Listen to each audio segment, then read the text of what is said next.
BBC প্রবাহে আপনাদের সবাইকে স্বাগত জানাচ্ছি। আমি শারমিন রমা। শুরুতেই দেখে নেব আজ কি থাকছে।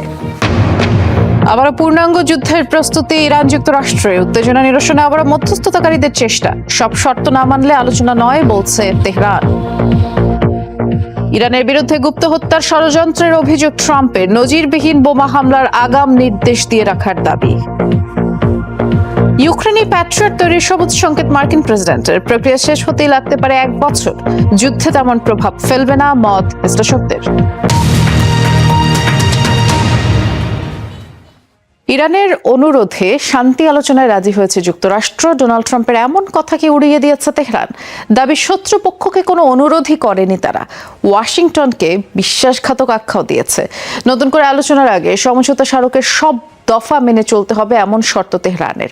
প্রয়োজনে পূর্ণাঙ্গ যুদ্ধের জন্য প্রস্তুত বলেও হুঁশিয়ারি দিয়েছে। দুই দেশের সংঘাত ঘিরে উত্তপ্ত পরিস্থিতিতে আবারও সমঝোতার চেষ্টা চালিয়ে যাচ্ছে মধ্যস্থতাকারীরা। 3 দিনের রক্তক্ষয়ী সংঘাতের পর শুক্রবার থেকে বন্ধ রয়েছে যুক্তরাষ্ট্র ইরান পাল্টাপাল্টি হামলা। তবে উত্তেজনা কমেনি, এখনো চলছে পাল্টাপাল্টি হুমকি ধামকি। এমন পরিস্থিতিতেই মার্কিন প্রেসিডেন্ট ডোনাল্ড ট্রাম্পের দাবি, ইরানের আহ্বানে নতুন করে আলোচনায় রাজি হয়েছে যুক্তরাষ্ট্র। দেশটির কর্মকর্তাদের বরাতে গণমাধ্যম এক্সিওস আগামী সপ্তাহে সুইজারল্যান্ডে বৈঠকের কথাও জানিয়েছে। অবশ্য মার্কিন প্রেসিডেন্টের দাবি ভিত্তিহীন বলে উড়িয়ে দিয়েছে ইরান।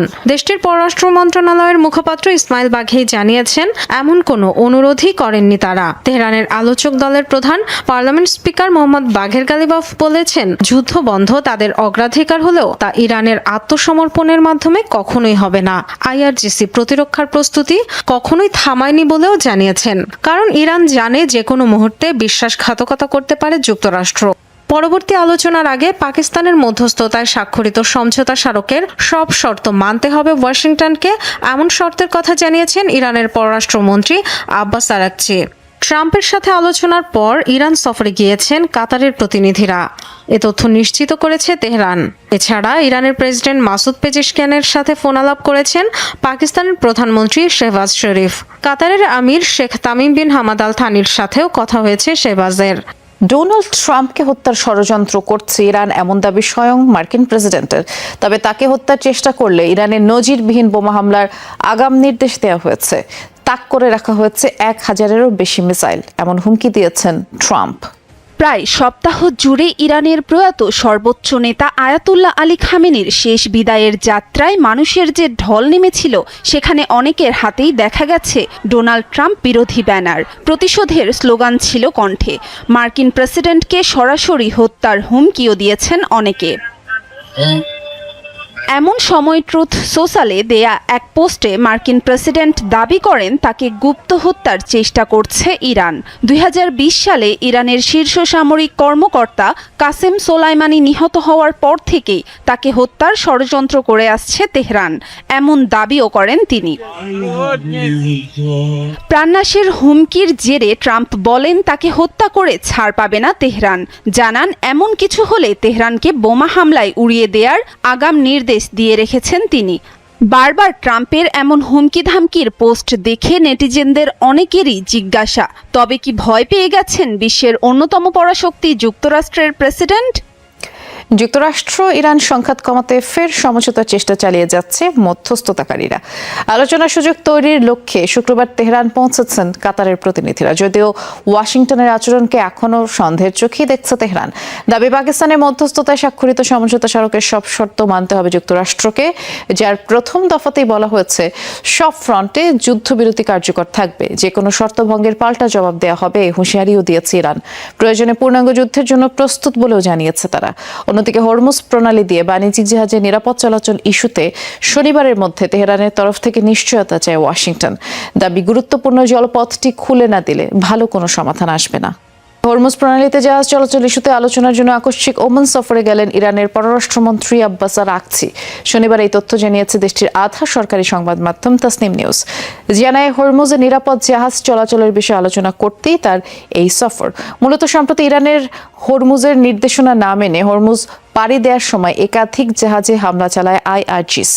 এর আগে সব বাণিজ্যিক জাহাজকে নির্ধারিত রুট ব্যবহার না করলে কঠোর পরিণতি হুঁশিয়ারিও দিয়েছিল দেশটি। ব্যবহার যার জেরে নতুন করে উত্তেজনা তৈরি হয় এবং যুক্তরাষ্ট্র ইরানের বিভিন্ন স্থাপনায় ব্যাপক হামলা চালিয়েছে।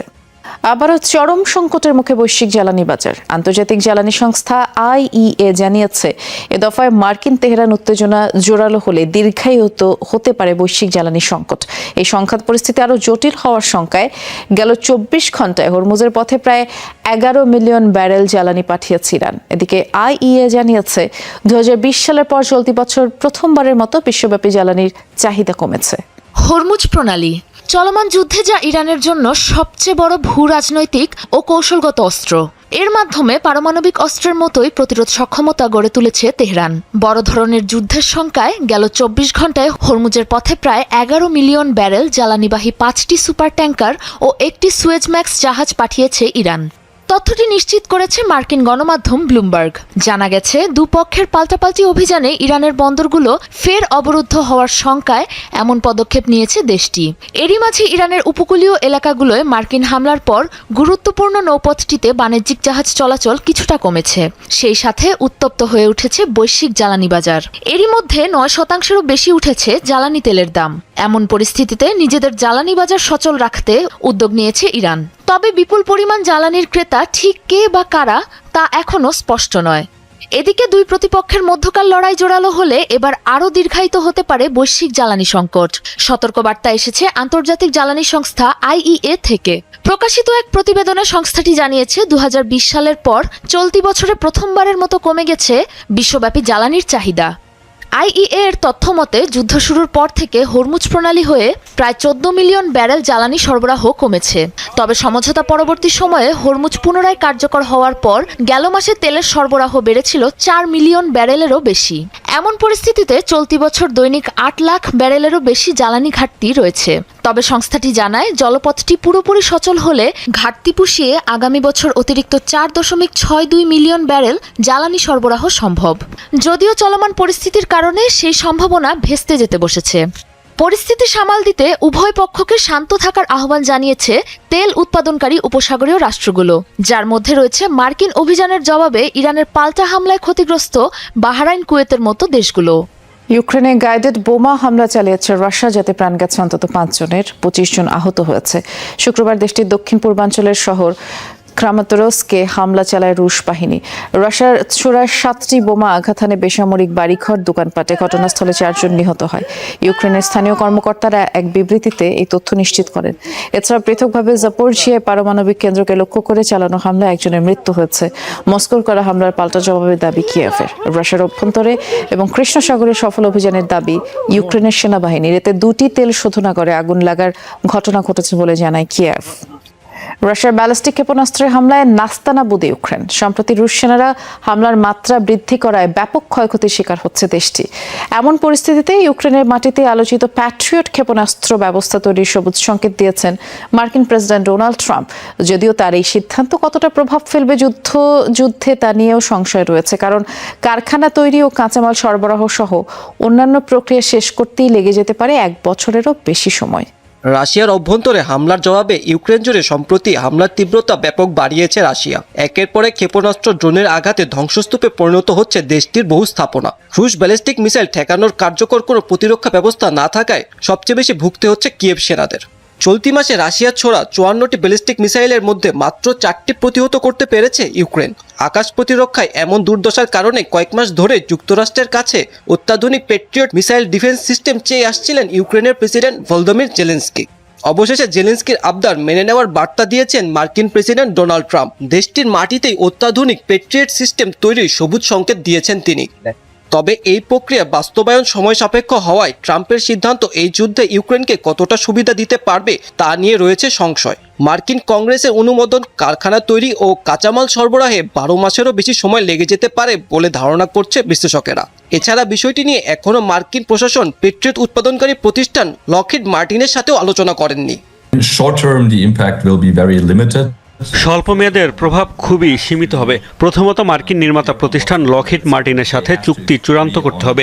এরপর প্রযুক্তি ও উৎপাদন ব্যবস্থা ইউক্রেনে স্থানান্তরের প্রক্রিয়া শুরু হবে। আর এই পুরো প্রক্রিয়া শেষ হতে বেশ সময় লাগবে। 1 বছরের মধ্যে ইউক্রেনে উৎপাদন শুরু হলে আমি অবাকই হব। আমার ধারণা এর চেয়েও অনেক বেশি সময় লাগবে। And presumably রাশিয়া প্রতি বছর 700 থেকে 800টি ইস্কান্দার ও কিনজলের মতো ক্ষেপণাস্ত্র তৈরি করে, আর প্রতি মিসাইল ঠেকাতে দরকার অন্তত 3টি পেট্রিয়ট ইন্টারসেপ্টর। তাই প্রতি বছরে কমপক্ষে 2400 থেকে 2600টি ইন্টারসেপ্টর তৈরি করতে হবে, যা ইউক্রেনের জন্য বেশ চ্যালেঞ্জিং হবে বলে মত বিশ্লেষকদের। the best data point that we have here is the license. নিজস্ব লাইসেন্সপ্রাপ্ত কারখানা তৈরি হলেও রাশিয়ার হামলা ঠেকাতে বছরে এত বিপুল পরিমাণ ক্ষেপণাস্ত্র উৎপাদন করা ইউক্রেনের জন্য প্রায় অসম্ভব। 24. এদিকে মার্কিন এই সিদ্ধান্তে ক্ষুব্ধ হয়ে ইউক্রেন জুড়ে রাশিয়ার হামলার মাত্রা আরও বাড়তে পারে বলে শঙ্কা করা হচ্ছে। ভারতের পশ্চিমবঙ্গে শিশু ধর্ষণ ও হত্যাকাণ্ডে পুলিশের এনকাউন্টারে নিহত প্রভাসের মরদেহ গ্রহণে অস্বীকার করেছে অভিযুক্তের মা। শনিবার দক্ষিণ 24 পরগনায় 12 বছর বয়সী এক শিশুকে ধর্ষণ ও হত্যা করা হয়। এতেই বিক্ষোভে উত্তাল হয়ে ওঠে পুরো পশ্চিমবঙ্গ। এই ঘটনায় মূল আসামি প্রভাস মণ্ডলকে আটক করা হয়। ঘটনার তদন্তের জন্য মঙ্গলবার মাঝরাতে ঘটনাস্থলে নিয়ে যাওয়া হলে পুলিশের রিভলভার ছিনিয়ে এসে পালানোর চেষ্টা করে এবং নিরাপত্তা বাহিনীকে লক্ষ্য করে গুলিও ছোড়ে। এরপরে আত্মরক্ষার্থে পাল্টা গুলি চালালে অভিযুক্ত নিহত হয়। নিরাপত্তা বাহিনীর এনকাউন্টারে নিহত প্রভাস মণ্ডলের মরদেহ গ্রহণ না করার কথা জানিয়েছেন তার মা। তার ছেলে খারাপ কাজ করেছে বলে এমন সাজা হয়েছে বলে তিনি জানান। যেরকম কর্ম করেছে সে সেরকম সাজা পেয়েছে। আর আমার কিছু তো বলার না, আমি নেব না, আর আমি আনবো না, আমি কিছু করব। 2061 সালের মধ্যে বিশ্বের জনসংখ্যা ছাড়াবে 1000 কোটি। জাতিসংঘের পূর্বাভাস বলছে 2084 সাল পর্যন্ত বাড়ার পরে মানুষের সংখ্যা ধীরে ধীরে আবার কমতে শুরু করবে, আর সে সময় রেকর্ড 1030 কোটিতে পৌঁছাবে বৈশ্বিক জনসংখ্যা। আগামী 7 দশকে চীনের জনসংখ্যা অর্ধেকের বেশি কমে যাবে, আর 2060-এর দশকে 170 কোটিতে পৌঁছানোর পর ভারতের জনসংখ্যাও কমবে। তবে এই শতকের শেষ নাগাদও ভারত চীনই থাকবে সবচেয়ে জনবহুল দুই দেশ। 1804 সালে বিশ্বের জনসংখ্যা প্রথম 100 কোটি স্পর্শ করে, অর্থাৎ এই মাইলফলকে পৌঁছাতে লেগেছে হাজার হাজার বছর। 1950 সালে যা বেড়ে দাঁড়ায় 250 কোটিতে। 76 বছরের ব্যবধানে বিশ্বের জনসংখ্যা এখন প্রায় 830 কোটি। 2011 সালে 700 কোটিতে পৌঁছেছিল বৈশ্বিক জনসংখ্যা। এরপর মাত্র 11 বছরে যোগ হয় আরও 100 কোটি মানুষ। জাতিসংঘের পূর্বাভাস বলছে আগামী কয়েক দশক ঊর্ধ্বমুখী থাকবে জনসংখ্যা। 2037 সালে 900 কোটি ছাড়ানোর পর 61 সালে স্পর্শ করবে 1000 কোটির ঘর। 2084 সাল পর্যন্ত বাড়তে বাড়তে পৌঁছাবে 1030 কোটিতে। এরপর তা আবার কমতে শুরু করবে। গত কয়েক দশকে প্রজনন হার ও গড় আয়ুতে ব্যাপক পরিবর্তন হয়েছে। 1970-এর দশকে গড়ে প্রতি 10 জন নারী 45টি সন্তান জন্ম দিতেন, যা এখন কমে দাঁড়িয়েছে 23 জনে। এই সময়ে বেড়েছে মানুষের গড় আয়ু। 1990 সালে ছিল 64 বছর, 2021 সালে পৌঁছেছে 71 বছরে। মূলত প্রজনন হারের উপর ভিত্তি করেই জনসংখ্যার পূর্বাভাস দেয় জাতিসংঘ। প্রজনন হার যদি জাতিসংঘের ধারণার চেয়ে বেড়ে যায়, তবে বৈশ্বিক জনসংখ্যাও তাদের দেয়া পূর্বাভাসের চেয়ে বেশি হবে। বিশ্বের সবচেয়ে জনবহুল দেশ ভারতের জনসংখ্যা 2061 সালে দাঁড়াবে 170 কোটিতে। এরপর 2100 সাল নাগাদ এটি কমে 150 কোটিতে ফিরে আসবে। নাটকীয়ভাবে হ্রাস পাবে চীনের জনসংখ্যা। 141 কোটি মানুষের দেশটির জনসংখ্যা 75 বছরে কমে নেমে আসবে 63 থেকে 73 কোটির মধ্যে। এই শতকে বৈশ্বিক জনসংখ্যা বৃদ্ধিতে 60% অবদান থাকবে কঙ্গো, ইথিওপিয়া, নাইজেরিয়া, পাকিস্তান ও তানজানিয়া এই 5 দেশের। 75 বছর পরও শীর্ষ জনসংখ্যার দেশ হবে ভারত। মোট মানুষের সংখ্যা অর্ধেক কমলেও দ্বিতীয় স্থানে থাকবে চীন। তবে 3-এ থাকা যুক্তরাষ্ট্র নেমে যাবে 6 নম্বরে। 1987 সালের 11 জুলাই 500 কোটি স্পর্শ করে পৃথিবীর মানুষের সংখ্যা। এরপর থেকেই প্রতি বছর 11 জুলাই জাতিসংঘের উদ্যোগে পালিত হয় বিশ্ব জনসংখ্যা দিবস। পুনরায় ব্যবহারযোগ্য রকেট ব্যবহারে আরও এক ধাপ এগিয়ে গেল চীন। রকেট বুস্টার ফিরিয়ে আনার সফল পরীক্ষা চালিয়েছে দেশটি। শুক্রবার প্রথমবারের মতো কক্ষপথে যাওয়ার সক্ষমতা সম্পন্ন রকেট পুনরুদ্ধার করেছে তাদের মহাকাশ গবেষণা সংস্থা CASC। দক্ষিণাঞ্চলের হাইনান বাণিজ্যিক মহাকাশ উৎক্ষেপণ কেন্দ্র থেকে উৎক্ষেপণ করা হয়েছিল লং মার্চ 10B রকেট। এই বুস্টারটি মূল রকেট থেকে বিচ্ছিন্ন হয়ে নিয়ন্ত্রিতভাবে আবারও ফিরে আসে। সমুদ্রের মধ্যে তৈরি বিশেষ এক প্ল্যাটফর্মের জালের সাহায্যে সফলভাবে পুনরুদ্ধার করা হয় সেটি। এর মধ্য দিয়ে পুনরায় ব্যবহারযোগ্য রকেট প্রযুক্তিতে আরও এক ধাপ এগিয়ে গেল বেইজিং। এর আগে এই সাফল্য ছিল কেবল যুক্তরাষ্ট্রের। ডোনাল্ড ট্রাম্প সহ অন্যান্য মার্কিন কর্মকর্তাদের হত্যার ষড়যন্ত্রের দায়ে মামলা হয়েছে 8 জনের বিরুদ্ধে। আটক করা হয়েছে অভিযুক্তদের একজনকে। সবার বিরুদ্ধে সন্ত্রাসী কর্মকাণ্ডের সাথে জড়িত থাকার অভিযোগ গঠন করা হয়েছে। যুক্তরাষ্ট্রের স্বাধীনতা দিবস উপলক্ষে গত মাসে হোয়াইট হাউসে আয়োজন করা হয়েছিল ইউএফসি ফ্রিডম 250 ইভেন্টটি এবং ওই অনুষ্ঠানেই ট্রাম্প সহ অন্যান্য কর্মকর্তাদের হত্যার পরিকল্পনা করা হয়েছিল। অভিযুক্তদের একজনের মা ফোন করে আবার এই তথ্য জানায় নিরাপত্তা বাহিনীকে। এর পরপরই সন্দেহভাজনদের খোঁজে তল্লাশি চালায় পুলিশ। এফবিআই তদন্তে উঠে আসে এই ইভেন্টে হামলার মাধ্যমে যুক্তরাষ্ট্রের বিপ্লব ঘটানোর পরিকল্পনা করেছিল সন্ত্রাসীরা। আরও জানা যায় গত মার্চ মাস থেকে টিকটকের মাধ্যমে একে অপরের সাথে যোগাযোগ শুরু করেছিল দলটি। ভেনেজুয়েলায় ভয়াবহ ভূমিকম্পে প্রাণহানি 4100 ছাড়িয়েছে, আহত 16,700-র বেশি। শুক্রবার এই তথ্য নিশ্চিত করেছে দেশটির সরকার। ভেনেজুয়েলার জাতীয় পরিষদের সভাপতি জর্জ রড্রিগেজ জানান এ পর্যন্ত 6,462 জনকে জীবিত উদ্ধার করা হয়েছে। পাশাপাশি 86,700-র বেশি ক্ষতিগ্রস্ত পরিবারকে সহায়তা দেওয়া হয়েছে। এখনও কয়েক হাজারের বেশি মানুষ নিখোঁজ। ভূমিকম্পের 2 সপ্তাহের বেশি সময় পার হওয়ায় আটকা পড়াদের জীবিত উদ্ধারের সম্ভাবনা একদম নেই বললেই চলে। তবে উদ্ধার অভিযানে কাজ করছেন কয়েক হাজার কর্মী। গত 24 জুন স্থানীয় সময় সন্ধ্যায় মাত্র 39 সেকেন্ডের ব্যবধানে দুবার ভূমিকম্পে কেঁপে ওঠে ভেনেজুয়েলা। এরপর এখন পর্যন্ত হাজারের বেশি আফটার শক অনুভূত হয়েছে। নর্দার্ন আয়ারল্যান্ডে উৎসব চলাকালে একটি মসজিদের প্রতিকৃতিতে আগুন দিয়েছে উগ্রবাদীরা। বৃহস্পতিবার দেশটির রাজধানী বেলফাস্টের কাছের একটি শহরে এই ঘটনা। আর এই কর্মকাণ্ডকে বিদ্বেষমূলক হিসেবে আখ্যা দিয়েছে নিরাপত্তা বাহিনী। প্রতি বছর ক্যাথলিক রাজা জেমসের বিরুদ্ধে আরেক রাজা উইলিয়ামের জয়ের স্মরণে উৎসবটি পালিত হয়।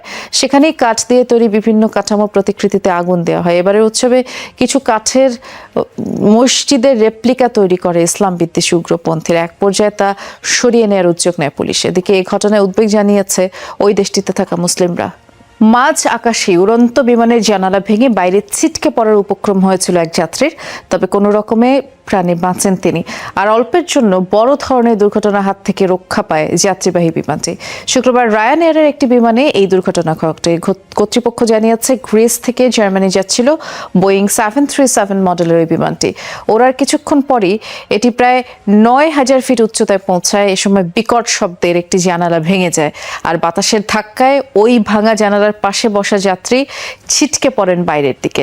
এ সময় তার শরীরের অর্ধেকটাই বাইরে বেরিয়ে যায়। তবে তার পাশের আরেক যাত্রী তাকে চেপে ধরলে প্রাণে বাঁচেন ওই আরোহী। এরপরে দ্রুত জরুরি অবতরণ করে বিমানটি। দুর্ঘটনার কারণ জানতে তদন্ত চলছে। ক্ষিপ্ত ষাঁড়ের তাড়া খেয়ে ছুটছে শত শত মানুষ। ভারসাম্য হারালেই উন্মত্ত প্রাণীর আঘাত, রয়েছে মৃত্যু ঝুঁকি। শতাব্দী প্রাচীন ঐতিহ্য আর রোমাঞ্চের মিশেলে স্পেনে আবারও শুরু হলো দুঃসাহসার শক্তি প্রদর্শনের খেলা ষাঁড় দৌড়। সান ফার্মিন উৎসব উপলক্ষে পাম্পলোনা শহরে মধ্যযুগীয় এই প্রতিযোগিতা চলছে। দুর্ধর্ষ লড়াই উপভোগে সামিল হয়েছে দেশ বিদেশের লাখ লাখ পর্যটক।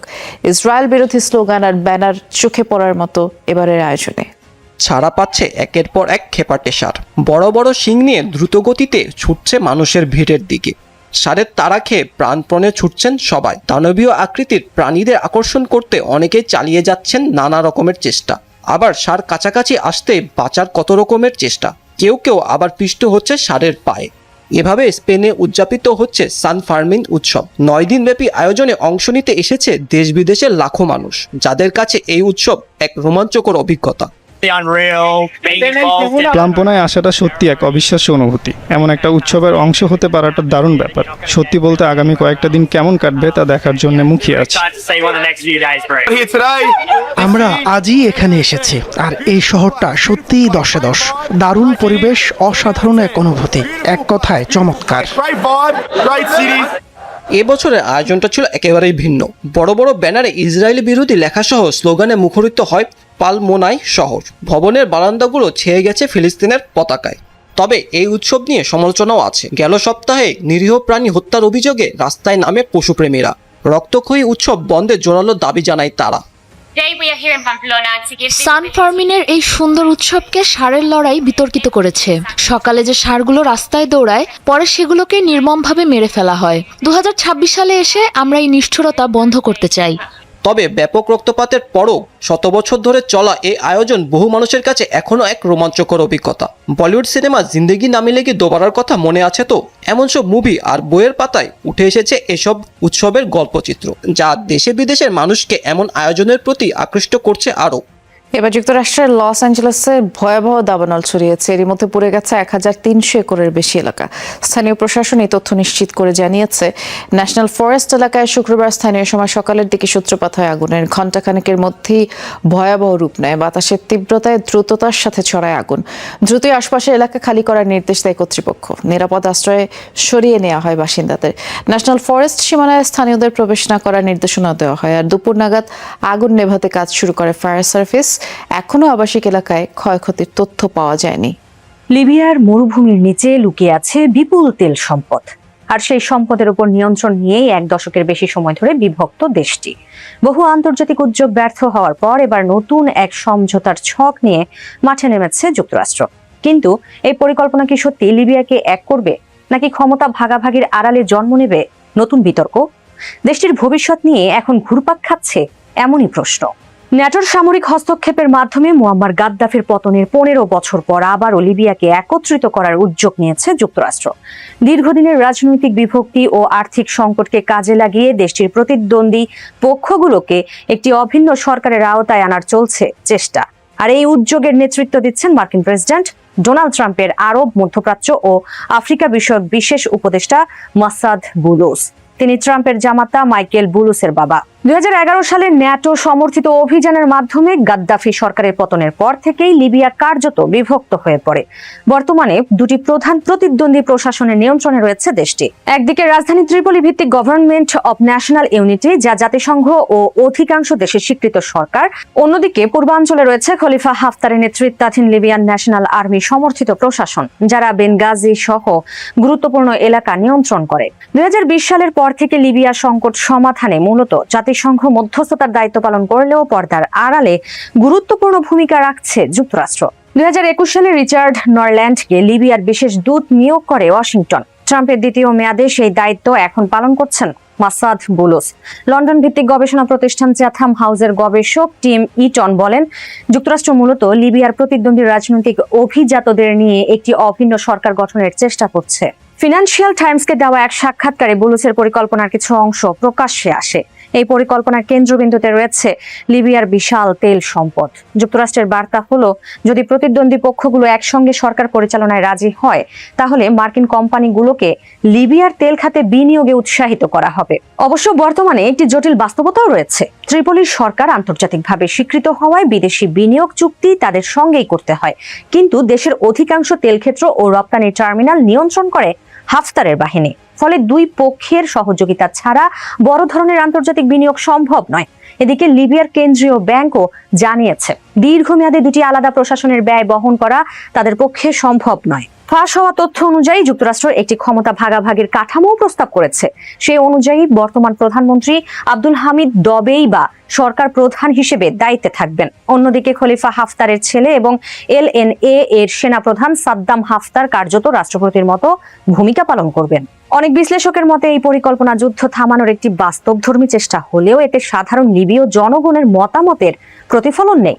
ইউরোপিয়ান কাউন্সিল অন ফরেন রিলেশনসের গবেষক তারেক মেগেরিসি বলেন, এটি মূলত লিবিয়ার দুই প্রভাবশালী পরিবারের মধ্যে ক্ষমতা ভাগাভাগির উদ্যোগ। এমন ব্যবস্থা কার্যকর হলে 2011 সালের বিপ্লবের পর গণতান্ত্রিক রূপান্তরের যে আশা তৈরি হয়েছিল তা ক্ষতিগ্রস্ত হতে পারে এবং নতুন ধরনের কর্তৃত্ববাদী শাসন ব্যবস্থার পথ খুলে যেতে পারে। বিশ্বের সবচেয়ে বড় তেল মজুতের দেশগুলোর একটি লিবিয়া। আফ্রিকার মধ্যে দেশটির তেল মজুত সবচেয়ে বেশি।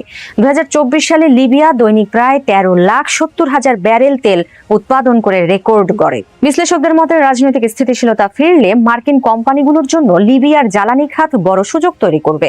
এছাড়া ভূমধ্য সাগরের তীরে অবস্থান হওয়ায় লিবিয়ার তেল খুব দ্রুত ইউরোপে পৌঁছানো সম্ভব। বিশেষ করে ইরান সংকট ও হরমুজ প্রণালীকে ঘিরে অনিশ্চয়তার পর বিকল্প জ্বালানি উৎস হিসেবে লিবিয়ার গুরুত্ব আরও বেড়েছে। পাশাপাশি লিবিয়া থেকে ইউরোপে অনিয়মিত অভিবাসন কমানোর লক্ষ্য পশ্চিমা দেশগুলোর অন্যতম বিবেচ্য বিষয়। বিশ্লেষকদের মতে মধ্যস্থতার সবচেয়ে বড় সাফল্য এখন পর্যন্ত 2026 সালের জন্য একটি অভিন্ন জাতীয় বাজেট নিয়ে দুই পক্ষের সমঝোতা। এপ্রিলে স্বাক্ষরিত এই বাজেট এক দশকেরও বেশি সময়ের মধ্যে লিবিয়ার প্রথম একক জাতীয় বাজেট। তবে এখন অভিন্ন সরকার গঠনের বিষয়ে কোনো চূড়ান্ত সমঝোতা হয়নি। আন্তর্জাতিক বিভিন্ন সংবাদ মাধ্যমের খবর অনুযায়ী এই উদ্যোগের প্রতি সমর্থন জানিয়েছেন সাদ্দাম হাফতার। সম্প্রতি ওয়াশিংটনে মার্কিন পররাষ্ট্রমন্ত্রী মার্কো রুবিওর সঙ্গে বৈঠকও করেছেন তিনি। অন্যদিকে ত্রিপলি ভিত্তিক সরকার এখনো আনুষ্ঠানিকভাবে পরিকল্পনায় সম্মতি দেয়নি। বিশ্লেষকদের মতে দুই পক্ষই এখনো একে অপরকে অবিশ্বাস করে। ফলে সমঝোতার আলোচনা চললেও প্রকৃত ঐক্য প্রতিষ্ঠার পথ এখনো বেশ কঠিন। একটা দেশের প্রেসিডেন্টকে তুলে আনা এবং অন্য একটি দেশের প্রধানকে তার কার্যালয়ে হত্যা করার মতো ক্ষমতা যার, সে আবার কাউকে ভয় পেতে পারে নাকি? মার্কিন প্রেসিডেন্ট ডোনাল্ড ট্রাম্পকে নিয়ে এমন ধারণা করা হলেও সম্প্রতি সেই ধারণা ভুল প্রমাণ করে দিয়েছেন তিনি নিজেই। ইরানের হামলার ভয়ে রীতিমতো এখন শঙ্কিত ট্রাম্প। আর এই ভয়ের সূত্রপাত তুরস্কে অনুষ্ঠিত ন্যাটো সম্মেলন থেকে। ইরানের ক্ষেপণাস্ত্র সীমার মধ্যে ঢুকে পড়া ট্রাম্প শেষ পর্যন্ত তড়িঘড়ি করে বিমান পাল্টে আঙ্কারা ছেড়েছেন। কাতারের উপহার দেওয়া বিশেষ বিমানটি পাল্টানোর কারণ হিসেবে ইংল্যান্ডের মিলডেন হল এয়ারফোর্স ঘাঁটিতে অবস্থানরত মার্কিন সেনাদের বিমানটি দেখার সুযোগ দিয়েছেন বলে দাবি করেন ট্রাম্প। পরে অবশ্য সমালোচনার মুখে ইরানের সম্ভাব্য হামলার পরিকল্পনার কথা স্বীকার করেন তিনি। বলেন, নিকৃষ্ট ইরানিরা আমাকে খুন করতে চাইছে, আমি এখন তাদের 1 নম্বর টার্গেট। এ ঘটনার পর থেকেই ভীত ট্রাম্প। ইরানের সম্ভাব্য আক্রমণ থেকে বাঁচতে দেশটিকে ধ্বংস করে দেওয়ার হুমকিও দিয়েছেন তিনি। 11 জুলাই ট্রুথ সোশ্যালে দেওয়া এক পোস্টে ইরানকে কড়া হুঁশিয়ারি দিয়ে ট্রাম্প বলেন, ইরানের দিকে 1000 ক্ষেপণাস্ত্র তাক করে রাখা হয়েছে। ইরান সরকার যদি বিশ্বের বিভিন্ন প্রান্ত থেকে দেওয়া তাদের হুমকি অনুযায়ী আমাকে হত্যার চেষ্টা করে, তবে তাৎক্ষণিকভাবে আরো কয়েক হাজার ক্ষেপণাস্ত্র ছোড়া হবে। ইরানে ব্যাপক হামলার বিষয়ে প্রয়োজনীয় আদেশ এরই মধ্যে জারি করা হয়েছে বলেও জানান ট্রাম্প। সেই সঙ্গে হুঁশিয়ারি দিয়ে বলেন, মার্কিন সামরিক বাহিনী আগামী 1 বছর এবং প্রয়োজনে এর চেয়েও বেশি সময় ধরে ইরানের সব এলাকা মাটির সঙ্গে মিশিয়ে দিতে প্রস্তুত ও সক্ষম। কিন্তু প্রশ্ন হলো, আগেও বেশ কয়েকবার হামলা থেকে প্রাণে বেঁচে যাওয়া ট্রাম্প এই দফায় কেন এতটা ভীত হয়ে পড়লেন? ইরান কি সত্যিই ট্রাম্পকে হত্যার ছক কষছে? বিষয়টি নিয়ে ইরানের পক্ষ থেকে আনুষ্ঠানিকভাবে এমন হুঁশিয়ারি দেওয়া না হলেও সম্প্রতি প্রয়াত আয়াতুল্লাহ আলী খামেনির জানাজায় অংশ নেওয়া ইরানিদের বার্তা ছিল এমনই। ট্রাম্পকে হত্যার আহ্বান জানিয়ে বিশাল সব ব্যানার প্রদর্শন করা হয়েছে। খামেনির মৃত্যুর প্রতিশোধ হিসেবে ট্রাম্পকে হত্যা স্লোগান দেওয়া হয়েছে। তাছাড়া মার্কিন প্রেসিডেন্টকে হত্যা পরিকল্পনার একটি আগাম গোয়েন্দা তথ্য সামনে এনেছে ইসরায়েল। ইসরায়েলের এই গোয়েন্দা তথ্যই কি ট্রাম্পের মনে ভয় ধরিয়ে দিয়েছে? এমন প্রশ্ন যখন উঠছে, তখন ট্রাম্পের ভাষ্য, ইসরায়েল নতুন কিছুই পায়নি। আমি দীর্ঘদিন ধরেই ইরানের হিট লিস্টের 1 নম্বরে আছি। ইরান আমাকে হত্যা করলে আশা করি আপনারা আমাকে মিস করবেন। যিনি প্রতিনিয়ত অন্যদের হামলার ভয় দেখান, সেই তিনি হঠাৎ এতটা ভয় পেলেন ঠিক কী কারণে, সেটা এখন এক বিরাট রহস্যই বটে। 28 ফেব্রুয়ারি যখন মার্কিন প্রেসিডেন্ট ডোনাল্ড ট্রাম্প ইরানের বিভিন্ন পরমাণু স্থাপনায় হামলা করলেন, তখন তার একটাই দাবি ছিল, ইরান কখনো পারমাণবিক অস্ত্র বানাতে পারবে না। তেহরান বারবার বলে এসেছে তারা ইউরেনিয়াম সমৃদ্ধ করছে কেবল সৎ উদ্দেশ্যে, পারমাণবিক অস্ত্র বানানোর কোনো চিন্তা তাদের নেই। এই নিয়ে ইরানের সঙ্গে যুক্তরাষ্ট্রের বহু দর কষাকষি হয়েছে, তবে চূড়ান্ত শান্তি চুক্তি এখনো সম্ভব হয়নি। ইরানের পারমাণবিক কর্মসূচি নিয়ে বিতর্ক যেন থামছে। এবার ইরানের বিরুদ্ধে সন্দেহভাজন পারমাণবিক স্থাপনা পুনর্নির্মাণের অভিযোগ উঠল। যুদ্ধবিরতির পর যুক্তরাষ্ট্র ও ইরানের মধ্যে স্বাক্ষরিত সমঝোতা স্মারক কার্যকর থাকার মধ্যেই দেশটির বিরুদ্ধে মার্কিন সংবাদ মাধ্যম CNN প্রকাশিত নতুন স্যাটেলাইট চিত্র বিশ্লেষণে এমন দাবি করা হয়েছে। এতে নতুন করে প্রশ্ন উঠেছে, তেহরান কি সত্যিই পারমাণবিক কর্মসূচি সীমিত রাখার প্রতিশ্রুতি ভঙ্গ করছে?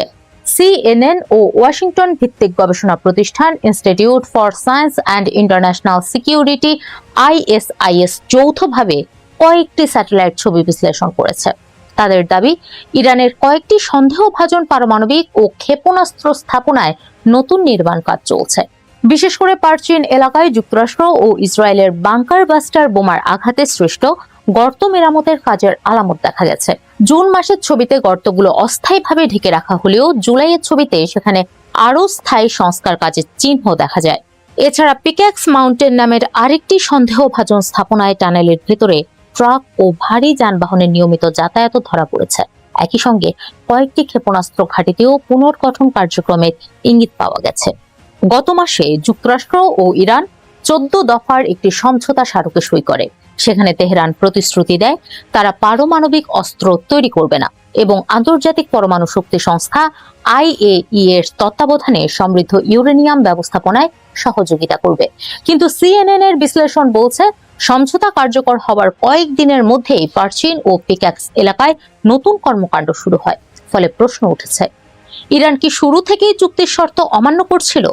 তবে প্রতিবেদনে এটিও উল্লেখ করা হয়েছে যে ফোর্দো, নাতানজ ও ইস্পাহানের মতো প্রধান পারমাণবিক স্থাপনাগুলোতে এখন পর্যন্ত নতুন কোনো নির্মাণের স্পষ্ট প্রমাণ পাওয়া যায়। ইরান যতই পরমাণু অস্ত্র পুনর্নির্মাণের চেষ্টা করুক না কেন, তেহরানের সঙ্গে ওয়াশিংটনের চুক্তি হোক বা না হোক, ইরানকে পারমাণবিক অস্ত্রমুক্ত করবেন ডোনাল্ড ট্রাম্প। সম্প্রতি আঙ্কারায় ন্যাটো সম্মেলনে তিনি বলেন, ইরানের সঙ্গে চূড়ান্ত চুক্তি হবে কিনা জানি না, প্রয়োজন হলে কোনো চুক্তি ছাড়াই ইরানকে পারমাণবিক অস্ত্রমুক্ত করব। শুরু থেকেই তেহরান পরমাণু ইস্যুতে পশ্চিমাদের অভিযোগ অস্বীকার করে আসছে। ইরানের দাবি, তাদের পারমাণবিক কর্মসূচি সম্পূর্ণ শান্তিপূর্ণ এবং বিদ্যুৎ উৎপাদন ও বেসামরিক গবেষণার জন্য পরিচালিত হচ্ছে। ইরানের সর্বোচ্চ জাতীয় নিরাপত্তা সেক্রেটারি মোহাম্মদ বাঘের জোলকদর সতর্ক করে বলেছেন, দেশটির পরমাণু অবকাঠামোয় যে কোনো হামলার জবাব একইভাবে দেওয়া হবে। তার ভাষায়, ইরানের অবকাঠামোয় হামলা হলে পাল্টা জবাব দেওয়া হবে এবং এসব হামলার পেছনে থাকা জায়নবাদী শাসনও রেহাই পাবে না। পরমাণু ইস্যুতে ইরান যুক্তরাষ্ট্র চলমান সম্পর্ককে হট অ্যান্ড কোল্ড ওয়ার আখ্যা দিয়েছেন সাবেক মার্কিন নৌ কর্মকর্তা ও নিরাপত্তা বিশ্লেষক হারলান উলম্যান। তার দাবি, যুক্তরাষ্ট্র ও ইরান এখন একই সঙ্গে সংঘর্ষ ও আলোচনার এক অদ্ভুত পর্যায়ে রয়েছে। তিনি বলেন, তেহরান মনে করছে যুক্তরাষ্ট্রের নীতিতে ধারাবাহিকতা নেই। একদিকে ট্রাম্প চুক্তি বাতিলের কথা বলছেন, অন্যদিকে হরমুজ প্রণালী খোলা রাখতে আবার ইরানের সঙ্গে সমঝোতা চাইছেন।